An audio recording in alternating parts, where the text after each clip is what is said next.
தாவேகா தலைவர் விஜய் சிபிஐ விசாரணையில் ஆஜரான நிலையில் 1 மணி நேரமாக அவரிடம் விசாரணை நடைபெற்று வருகிறது. தற்போது வரை நடைபெற்ற விசாரணை குறித்த விவரங்களை எமது செய்தியாளர் ராஜேஷிடம் கேட்கலாம். ராஜேஷ், விஜயிடம் தற்போது வரை நடைபெற்ற விசாரணை குறித்த விவரங்கள். சரவணன், சுமார் 1 மணி நேரமாக இந்த விசாரணை என்பது போய்கொண்டிருக்கிறது. சிபிஐ விசாரணை, கரூர் சம்பவம் தொடர்பாக இந்த விசாரணை என்பது நடத்தப்பட்டு வருகிறது. தமிழக வெற்றி கழகத்தினுடைய தலைவர் விஜய் சிபிஐ விசாரணையில் ஆஜரான நிலையில் 1 மணி நேரத்திற்கு மேலாக இந்த விசாரணை என்பது நீடிக்கிறது. கடந்த செப்டம்பர் 27ஆம் தேதி கரூரில் நடந்த அந்த பரப்புரையின் போது கூட்ட நெரிசலில் ஏற்பட்டு 41 பேர் உயிரிழந்த விவகாரம் தொடர்பாக சிபிஐ தமிழக வெற்றி கழகத்தினுடைய தலைவரும் நடிகருமான விஜய்க்கு சம்மன் அனுப்பி நேரில் ஆஜராக வேண்டும் என்று அவர்கள் உத்தரவு பிறப்பித்திருந்தார்கள்.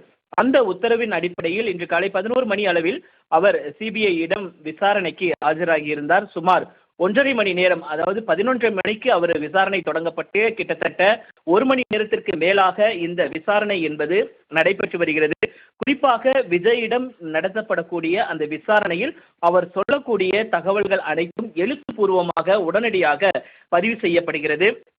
சிபிஐ அதிகாரிகளிடம் அவர் நேரடியாக விளக்கம் அளித்து வருகிறார். விவரங்களை எழுத்துப்பூர்வமாக அவர்கள் பெற்று வருவதாக தகவல் வெளியாகியிருக்கிறது. குறிப்பாக இந்த விசாரணைக்காக சென்னையிலிருந்து தனி விமானம் மூலமாக டெல்லி சென்ற விஜய் அவர்களுக்கு பாதுகாப்பு வழங்க வேண்டும் என்று டெல்லி காவல்துறையிடம் ஏற்கனவே தமிழக வெற்றி கழகம் சார்பாக கோரிக்கை மனு என்பது அளிக்கப்பட்டிருந்தது. அதன் அடிப்படையில் அவருக்கு பாதுகாப்பு வழங்கப்பட்டிருக்கிறது.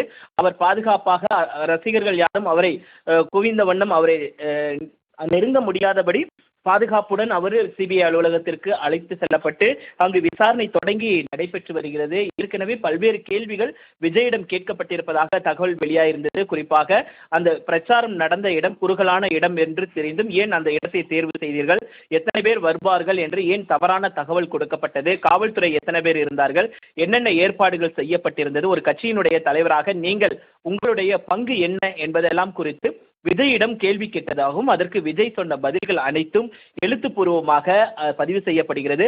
குறிப்பாக எப்பொழுதுமே சிபிஐ விசாரணை என்று வந்துவிட்டாலே சிபிஐயிடம் ஒருவர் ஆஜராகிறார் என்றால் அவரிடம் கேட்கப்படும் கேள்விகளுக்கு அவர் கொடுக்கக்கூடிய பதில்கள் அனைத்துமே முழுமையாக பதிவு செய்யப்படும். அதுவும் எழுத்துப்பூர்வமாகவும் பதிவு செய்யப்படும், அதே போல வீடியோவாகவும் பதிவு செய்யப்படும். ஏனென்றால் நாளை பின்னே ஏதாவது சிக்கல்கள் வந்தால் அது மிகப்பெரிய ஒரு தலைவலியை சிபிஐக்கு கொடுத்துவிடும் என்பதற்காக இந்த மாதிரியான விஷயங்களை சிபிஐ கையாண்டிருக்கிறது. குறிப்பாக இந்த சம்பவத்தை பொறுத்த வரைக்குமே ஏற்கனவே மாவட்ட ஆட்சியர், மாவட்ட காவல் கண்காணிப்பாளர், மாவட்ட செயலாளர்கள், தமிழக வெற்றி கழகத்தினுடைய முக்கிய நிர்வாகிகளிடம் ஏற்கனவே சிபிஐ விசாரணை மேற்கொண்டிருந்தார்கள். அவர்களிடம் 3 நாள் விசாரணை மேற்கொண்டார்கள். தற்பொழுது விஜயிடம் இந்த விசாரணை என்பது தொடர்ச்சியாக நடந்து கொண்டிருக்கிறது.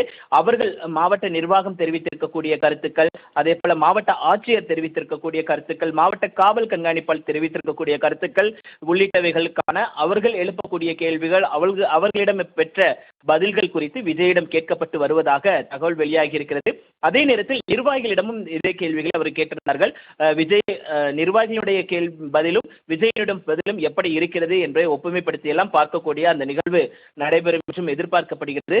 ஆக மொத்தத்தில் ஒட்டுமொத்தமாக தமிழக வெற்றி கழகத்தினுடைய தலைவர் விஜய் அவர்கள் அளிக்கக்கூடிய பதில்கள் அனைத்தும் எழுத்துப்பூர்வமாக பதிவு செய்யப்படுகிறது. கிட்டத்தட்ட 1 மணி நேரத்திற்கு மேலாக இந்த விசாரணை என்பது நடைபெற்று வருகிறது. சிபிஐ வளாகம் முழுவதுமே பாதுகாப்பு காவல்துறையினருடைய அந்த பாதுகாப்பு வலயத்திற்குள்ளாக கொண்டு வரப்பட்டிருக்கிறது.